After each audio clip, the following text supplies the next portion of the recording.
Finally हम लोग आ चुके हैं सिटी सेंटर। तो यहाँ पे हम लोगों ने बाइक धोने के लिए और कार वॉश करने के लिए एक मशीन गन ली है।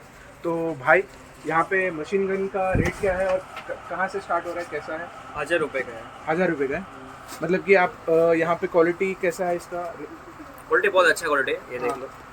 ये बोल रहे क्वालिटी ऐसा है डबल और बैटरी के साथ है। डबल बैटरी के साथ सब दिया हुआ है। है। वोल्टेज कितना है बैटरी का? 48 वोल्ट। 48 वॉट का, ठीक है, ओके। तो 48 वॉट का है, 1000 रुपये का है, ठीक है। तो शॉप का नाम क्या है भाई? अभियुक्तम मोबाइल। अभुत्तम मोबाइल, देख लीजिए आप, ठीक है। तो भाई के साथ मैंने बात किया, उन्होंने बोल रहे कि 1000 रुपये का है। बाकी जगह पे भी आपने रेट देखा होगा, तो यहाँ पे भी आपने रेट देख लिया होगा, तो डिफरेंस क्या है। तो मैं यहाँ पे का लोकेशन में डाल देता हूँ डीएम में, तो भाई का दुकान पे आ जाना, ठीक है भाई। तो डिस्काउंट मेरे नाम पे? डिस्काउंट प्राइस ही है, बाकी वो ऑनलाइन 1500 के आसपास बिकता है। ओके ओके, तो आपको यहाँ पे रिजनेबल प्राइस में दे रहे हैं लोग, ठीक है। मिलते हैं आगे, ठीक है।